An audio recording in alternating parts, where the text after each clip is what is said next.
본 방송에서 제공하는 투자 정보는 투자 판단에 대한 조언입니다.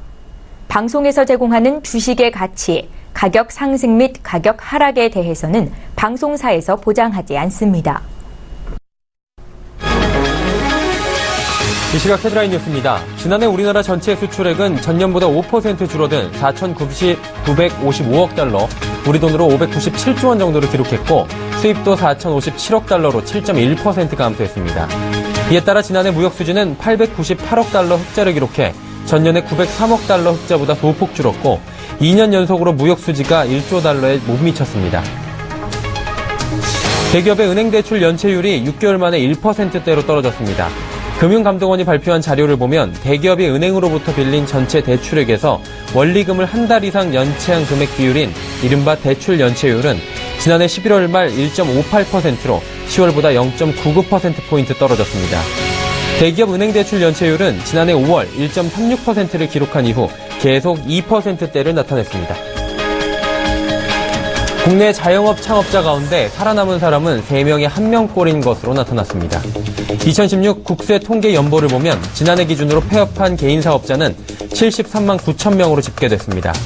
이는 하루 평균 3천 명이 자영업체를 차렸지만 2천 명이 문을 닫아 이 창업자의 3분의 1만 생존한 셈입니다. 신규 개인 사업자를 업종별로 보면 14개 대분류 중 서비스업, 부동산, 임대업, 소매업, 음식업 등 4가지 업종에 73.5%가 몰렸습니다. 오는 6일 지난해 4분기 잠정 실적을 발표할 예정인 삼성전자가 2분기 만에 영업이익 8조 원대 다시 진입할 것으로 보입니다. 삼성전자가 반도체에서만 4조 원이 넘는 이익을 얻어 지난해 4분기 8조 원 후반대 영업이익을 낼 것으로 전망했습니다. 갤럭시 노트 7 단종 사태로 지난해 3분기 영업이익이 5조 2천억 원까지 하락했던 삼성전자가 2분기 만에 8조 원대 고공행진을 다시 시작한 겁니다. 시청자 여러분 안녕하십니까. 오늘장 내일장 일부 서정덕입니다. 2017년 정유년 새해가 밝아왔고요. 오늘장도 1시간 반밖에 남지 않았습니다. 새해 첫 거래일 우리 증시는 초반보다는 조금 나아지고 있는 모습을 보입니다. 장 초반 약세를 보이던 코스피 보합권까지 현재 올라와 줬고요. 코스닥 역시 보합권에서 힘을 좀 쓰고 있는 모습입니다. 하지만 중국이 문제로 보이긴 합니다. 작년에도 그랬고요. 올해도 그렇지만 작년과 비교한다면 시장은 훨씬 더 나은 상황이다라고 표현할 수 있을 것 같습니다. 그리고 작년보다는 올해가 나을 거다라는 기대감을 시장 참가자들이 많이 갖고 시작한 터라 아무래도 1월에 대한 기대감, 특히 1월 휴가에 대한 기대감들이 크실 것으로 보이는데요. 과연 1월 휴가는 어떨까요? 그리고 이 외에도 주목해야 될 이벤트들 하나하나 차근차근히 오늘장, 내일장에서 확인해 보시길 바랍니다. 지수부터 체크하도록 하죠. 코스피입니다. 코스피 지수 빨간불 보입니다. 보합권이고요. 0.01%, 0.15포인트만이 상승하면서 2026.61포인트에서 현재 거래가 되고 있습니다. 오늘 파란불, 빨간불 많이 번갈아 가면서 움직이고 있는 모습인데요. 일중 흐름들은 어땠는지 살펴보도록 하겠습니다. 오늘 2022포인트로 하락 출발했습니다. 저가는 장 초반에 2015포인트까지 떨어지기도 했고요. 오늘의 고가 역시 장 초반에 나왔습니다. 2031포인트까지 반등을 해주긴 했는데 이후에 더욱더 큰 상승 흐름은 가져가지 못하고 있습니다. 아무래도 중국에 관련된 이슈들이 나오면서 상승폭을 좀 제한하고 있는 모습입니다. 수급 주체들은 어떤지 같이 보시죠. 개인만이 삽니다. 422억 원 거래소에서 개인이 순매수하고 있고 외국인의 매도는 강하진 않지만 32억 원 매도가 나오고 있습니다. 그리고 기관이 510억 원 매도하는데 금융투자에서 95억 원, 투신에서 51억 원, 연기금에서 55억 원, 전 주체에서 골고루 팔고 있는 모습, 그러면서 지수의 상승을 좀 막고 있는 모습을 보입니다. 코스닥은 어떤지 살펴보도록 하죠. 코스닥은 630포인트에서 턱걸이하고 있는 모습입니다. 현재 630.32포인트고요. 0.18% 하락, 약보합권에서 코스닥도 움직이고 있습니다. 일중 흐름들 같이 보시죠. 코스닥은 632포인트로 출발을 했습니다. 그리고 저가는 0.3% 하락한 629포인트, 630포인트 잠깐 밑으로 떨어지기도 했었는데 이내 다시 회복을 하면서 장 초반에 633포인트까지 올라줬고 이후에는 상승폭을 좀 반납을 하면서 현재까지 지지부진한 흐름, 약보합권에서 지금 움직여주고 있습니다. 수급 주체들 함께 보시죠. 개인만 삽니다. 개인이 630억 원 정도 사고 있고요. 기관이 207억 원, 외국인이 423억 원 동반 매도하고 있는데 거래소와 수급 주체는 같은 모습입니다. 그리고 역시 금융투자, 투신, 연기금에서 골고루 기관은 팔고 있는데요. 금융투자는 121억 원, 투신은 38억 원, 연기금은 18억 원, 코스닥 시장에서도 매도하고 있습니다. 오늘은 양시장에서 개인만이 사고 있다고 보시면 됩니다. 국내 양 증시 흐름 여기까지 살펴보도록 하겠습니다. 오늘자 관심 업종 그리고 마감 전략 살펴드릴 오인의 투자 전략 이어갑니다.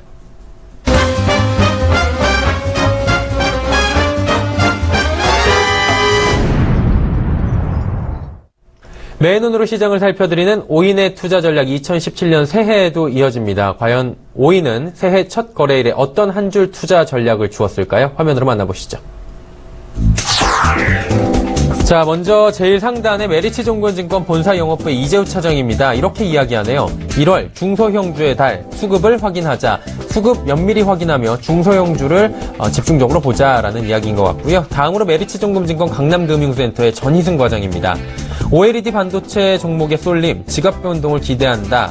아직은 OLED다. 반도체 관련 종목 위주의 쏠림이 일부 나타나지만 개별주 장세 위주고 지각 변동을 기대할 수 있다라고 주셨고요. 다음은 하나금융투자증권 원주 지점의 박남열 부장입니다. 중소형주, 특히 자율주행 섹터로 매기가 확산되고 있다. 지수 조정 시에는 매수 관점 유효하다라고 이야기해 주셨네요. 다음으로 메리츠증권증권 여의도금융센터 김민수 부장입니다. 미국 조정 견딜 것인가? 아무래도 작년을 마감하면서 다우 나스닥이 트럼프 랠리 이후에 3거래일 연속 하락하면서 최초로 3거래일 하락을 했다. 조정이 아닌 것이냐라는 이야기가 나오는 것에 대한 코멘트인 것 같고요. 다음으로 이베스트 투자증권 테헤란금융센터의 김근호 연구원입니다. 단기 상승 피로 누적 쉬어가기 흐름이라고 주셨습니다. 종목별로 변동성 확대라고 코멘트 더해 주셨네요. 오인의 투자 전략 새해에도 만나보셨고요. 한 분께 또 자세히 여쭙도록 하죠. 메리츠증권증권 본사 영업부 이재우 차장 화상 연결되어 있습니다. 차장 안녕하십니까? 네, 안녕하십니까. 네. 이렇게 남겨주셨네요. 1월은 중소형주의 달이다. 수급을 면밀히 체크하자 이렇게 주셨는데 어떤 이야기인지 좀 더 자세히 저희가 들어보도록 하죠. 네. 항상 우리가 기억에 1월 달은 중소형주가 좀 괜찮았던, 기억이 많이 있었죠. 올해도 그와 같지 않겠나, 싶은 생각이 들어요. 만약에 이제 여러 가지 재반 여건이 다 좋으면서, 대형주 위주로 흐름이 간다라고 하면은, 오히려 중소형주는 안 좋아질 수 있겠습니다만은, 경기도나 여전히 우려가 제기가 될 수가 있겠고요. 미국 보호무역이라든가, 또 중국 같은 경우도 계속적으로, 오늘도 얘기가 나오고 있는데, 이러한 대외적인 어떤 우려, 미국의 이제 금리 인상 속도가, 좀 빨라지지 않겠냐, 이런 우려들을 감안하면, 대형주 랠리는 다소 부담스러운 상황. 그러면, 그렇다고 해서 이제 시장이, 빠지고 급락 나온 상황 같으면은 양대 시장 안 되겠습니다만 그런 상황 같지는 않다. 그러면 CS도 있고요. 그 다음에 기관들 매도도 약화되고 양도세 물량도, 일단은, 연초는 해소가 되는 중소형주. 한번 기대해 볼 만하지 않겠나, 싶고요. 그렇다면 장기간에 소외됐던 섹터를 주목할 필요가 있지 않겠나. 물론 대장격의 역할을 하는 중소형주의 반도체 OLED 당연히 체크를 해봐야겠습니다만은 플러스 장기간 소외됐던 종목들도 지속적으로 좀 관심을 가지자라는 측면에서 올렸습니다. 자, 그렇다면 오늘 관심 업종 조금 자세히 들어봐야 될 것 같은데요. 금리 상승 피해주, IT 부품주 그리고 바이오 등 낙폭과대 중소형주.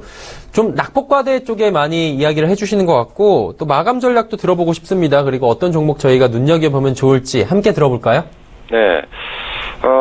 일단 올해 금리 인상 속도가 좀 빨라질 것으로 예상이 됩니다. 그리고 좀 전에 언급드렸다시피 여러 가지 변수들로 인해서 거래소는 좀 등락을 거듭할 가능성이 있지 않겠나. 그렇게 보고 있는 부분들이고, 반대급부로 이제 낙폭이 컸던 코스닥 중소형주 같은 경우는, 좀 가벼운 행보를, 이게 이제 짧게 그친다 하더라도, 최소 연초까지는 볼 가능성이 있지 않겠나, 그렇게 판단을 하고 있고요. 일단, 금리 상승세가 조금씩 좀 둔화되는 양상을 최근에 좀 보여주고 있는데 그렇다면은 건설이라든가 증권주 그동안에 금리 상승에 따른 피해에 입었던 종목들 한번 관심 가질 필요가 있을 것 같고요.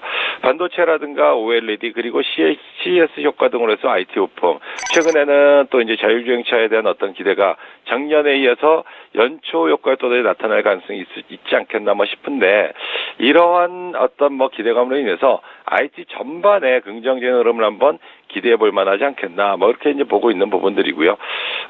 낙폭이 가장 컸던 바이오 여전히 오늘도 이제 그 한미약품 급락으로 인해서 바이오는 좀 조심스러운 행보를 보이고 있습니다만은 이들 또한 한미약품의 어떤 급락이 좀 멈춘다라면은 충분히 리바운딩이 가능하다라는 측면에서 관심 가질 필요가 있겠다. 아울러 낙폭이 과했던 장기 소외주 이런 소외주들에 대해서는 연초에는 관심을 가질 필요가 있겠다. 이렇게 말씀드리면서 그 중에서 오늘은 그 용평 리조트라는 종목을 좀 가지고 나왔습니다.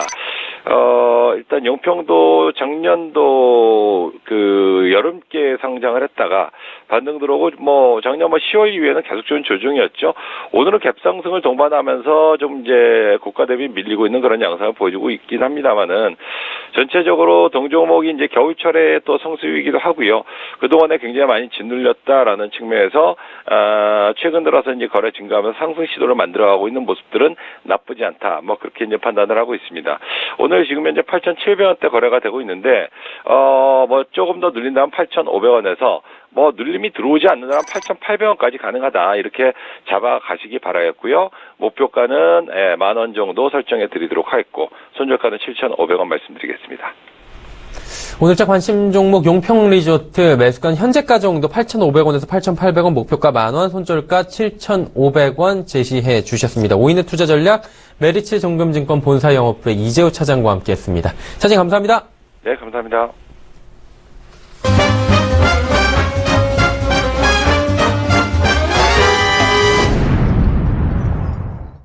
증권 전문가 오인과 함께하는 시간 종목 컬렉션 시간 돌아왔습니다. 여러분께 장 마감을 앞두고 높은 수익률을 전해드리기 위해서 엄선된 종목을 전문가들이 이제 추천을 해드린 시간인데요. 오늘의 컬렉션 열어보기 전에 베스트 수익률부터 살펴보도록 하죠. 자, 베스트 수익률 탑3 나오고 있습니다. 지난주와 변동이 있을까요? 그대로입니다. 대신증권 인천센터의 강종혁 대리 3,000당 제약으로 19.4%의 수익률이고요. 2위, 1위 동일한 인물입니다. 금융센터 도곡본부점 유한타증권이죠. 이성웅 대리입니다. SM코어로 2위는 35.3%, 1위는 EST 종목으로 무려 39%의 수익률. 새해에도 높은 수익률을 지금 이어가고 있습니다. 자, 그렇다면 오늘은 어떤 분께 여쭤볼지 저희가 전화를 드려보도록 하겠습니다. 유진투자증권 명동지점으로 가보죠. 김영재 부장님 나와 계시죠? 네, 안녕하십니까? 네, 부장님. 오늘도 부장님께 새로운 종목을 저희가 들어봐야 될 것 같은데요. 그 전에 부장님의 기존의 포트 상황은 어떤지 저희가 짚어보고 이야기 나눠보도록 하죠. 자, 김영재 부장은 세 종목을 지금 담고 있습니다. 이지바이오는 0.9%의 손실 구간, 약간의 손실 구간이고요. 지난주에 신규 편입한 삼성전기는 벌써 1%의 수익이 났습니다. 그리고 SKC 같은 경우는 8.9% 높은 수익률을 지금 가져가고 있네요. 지난주에 포트 변동이 좀 있었습니다. 우리은행은 매도를 했고요. 삼성전기를 신규 편입을 했는데 이 세 종목에 대해서 어떻게 가져가야 할지 간단하게 좀 리뷰를 해주시겠습니까? 네, 일단 이지바이오 같은 경우는 오늘 상당히 괜찮은데요. 일단은 포트를 변경하기 위해서 매도하는 전략으로 나가겠습니다. 특별하게 투자 포인트가 바뀐 것은 없지만 주가 상승 탄력이 상대적으로 다른 종목에 비해 둔화되고 있다고 판단하고 있고요. 따라서 포트폴리오 관리상 매도하는 전략으로 나가겠습니다. 여기 포트에서는 제외하지만 보유하신 투자자라면 좀 더 지켜보시는 것도 나쁘지 않다고 보이는데 이지바이오의 경우에는 실적 개선이 지속되고 있고 특히 가금 부분 5분기 만에 영업이익이 흑자로 전환한 것이기 때문에 향후 실적에 대한 기대감을 가질 수 있는 재료이고요. 주가 역시 저평가된 밸류에이션을 지금 현재 지속적으로 받고 있다는 점, 그리고 수급이 아직까지 크게 나빠지지 않았다는 점은 좀 참고하시면서 매매를 하실 필요가 있을 것으로 보입니다. SKC 역시 제가 이거 상당히 오래 가져가려고 보유하고 있는데요. 주가가 점진적이지만 일단 추세적으로 상승하는 모습을 좀 보이고 있고요. 연기금을 중심으로 한 기간의 매수세가 꾸준하게 좀 유입되고 있어서 추가 상승이 가능하다고 판단하고 있습니다. 업황 사이클상 올해부터 이익이 크게 증가할 가능성이 높기 때문에 올해 상반기까지 편안한 주가 흐름이 예상되어서 지속 보유 의견을 드리고요. 올해 상반기를 겨냥한 눌림목 저가 매수도 좀 병행할 수 있는 그 종목이라고 판단하고 있습니다. 삼성전기 같은 경우는 보유 의견인데요. 삼성전자의 그 차기 신규 휴대폰에 대한 기대감이 높은 가운데 갤노트 7의 발화에 대한 그런 원인에 대한 정확한 분석이 한 1월 중순경 발표될 것으로 지금 보도되고 있는데요. 발화 원인 규명으로 인해서 차기 휴대폰 안정성에 대한 확신을 심어줄 가능성이 높기 때문에 그 시기를 즈음해서 휴대폰 부품사들의 주가 상승을 기대할 수 있는 시점입니다. 수급적으로 볼 때 최근 기간의 순매수가 연속적으로 약 15일간 지금 이어지고 있고요. 또한 PBR을 기준으로 한 밸류에이션도 현재 부담이 없는 자리에서 주가가 조금씩 지금 상승하고 있기 때문에 지속적 관심이 필요하다고 좀 판단하고 있습니다. 네, 그렇다면 세 종목 중에서 이지바이오는 지금 포트에서 제외하고 SKC, 삼성전기를 두 종목을 가져가실 건데, 그럼 오늘 그 추천 종목이 포트를 채워주시는 건가요? 네, 그렇습니다. 포트에 채우기 위해서 이지바이오를 매렸기 때문에 포트를 채우도록 하겠습니다. 네, 어떤 종목으로 채워볼까요, 그러면? 네, 일단 대형주에서 하나 골라봤는데요. 현대차가 지금 상당히 지금 차트가 좀 살아나고 있고, 그다음에 또 실적도 4분기 괜찮을 것 같아서 신규로 그 현대차를 좀 추천해드리겠습니다. 현대차의 그 메인 투자 포인트는 현재 주가 수준이 저평가 영역에 장기간 좀 머무르고 있다는 점인데요. 현재 주가로 본 밸류에이션을 보면 올해 예상 실적 대비 PBR은 0.57배 그리고 PER로는 6.7배로서 절대적으로나 상대적으로 저평가 영역에 위치하고 있습니다. 물론 지난해에도 저평가 상태는 지속되고 있었지만 작년 하반기 지속되었던 악재에도 불구하고 주가가 크게 빠지지 않고 바닥을 찍었다는 점과 또 트럼프 미국 대선 후보 당선 이후 완성차에 대한 부정적 의견에도 불구하고 현대차는 미미하지만 상승하는 흐름을 보여주고 있다는 점에서 이제는 상승 전환 사이클로에 진입했을 가능성도 좀 조심스럽지만 기대할 수 있는 시점이 왔다라고 볼 수 있겠습니다. 12월 수급 현황을 좀 살펴보더라도 외국인이 지금 96만 주를 누적으로 순매수를 했고 기관이 74만 주 누적 순매수를 해서 양 매수 주체 모두 양호한 수급 상황이 좀 이어지고 있다는 그런 장점이 있습니다. 현대차의 또 다른 투자 포인트는 자원국이 많은 신흥국의 자동차 수요가 증가할 것으로 기대된다는 점인데요. 현대차는 그동안 인도를 비롯해서 러시아, 브라질 등의 현지 공장을 세워서 향후 있을 수요 증가에 대비해 왔는데 최근 유가 상승이 나타나는 모습이 지속적으로 관찰되면서 신흥국 경기가 살아날 수 있을 가능성이 높아지고 있습니다. 따라서 신흥국 비율이 49%로 글로벌 완성차 업체 중에서 비중이 가장 높은 현대차에 대한 수혜를 예상해 볼 수 있다고 저는 보고 있습니다. 여기에 향후 신차 효과가 꾸준하게 진행된다는 점도 좀 긍정적이라고 볼 수 있는데 지난 11월부터 그랜저 신차 효과 그리고 올해 상반기 그 페이스 리프트된 신형 소나타 출시해서 전 영역에 걸친 변화를 보여줄 예정이고 올해 하반기 정말로 중요하게 작용할 제네시스 G70 출시 효과 등을 감안한다면 주가는 점진적 상승 가능성이 높은 시점이라고 할 수 있습니다. 여기에 지난 4분기 원화 약세로 수출주 전반에 대한 실적 증가가 기대된다는 점도 단기적으로 투자 포인트라고 말씀드릴 수 있겠습니다. 현대차의 가격 전략은 현재가 이하에서 매수하면 좋다고 보이지만 현재가도 충분히 매수가 가능한 영역이라고 일단은 판단하고 있고요. 목표가는 17만 원, 손절가는 13만 5천 원으로 대응하시는 전략을 추천해 드리겠습니다. 네, 현대차 추천을 해 주셨고요. 매수가는 현재가 한 15만 원 정도 말씀을 해 주신 것 같아요. 목표가 17만 원, 손절가는 13만 5천 원 제시를 해 주셨습니다. 종목 컬렉션 유지투자증권 명동지점 김영재 부장과 함께했습니다. 감사합니다. 네, 감사합니다. 네. 오늘장 내일장 2부 예고를 해드리도록 하겠습니다. 오늘장 이슈 준비가 돼 있는데요. 키움증권 리서치센터 박희정 센터장과 함께합니다. 센터장에게 듣는다 1월 증시 전망에 대해서 상세히 짚어드리도록 하겠습니다. 또 이슈 칼럼 준비가 돼 있습니다. 미중산업경제연구소 조용창 소장과 함께 2017년 시장 변수를 분석합니다. 마지막으로 핫이슈 종목 하나금융투자증권 임진호 대리와 함께 중국의 금환령 관련 종목들에 대한 분석을 이어갑니다. 잠시 뒤 2부에서 뵙겠습니다. 감사합니다.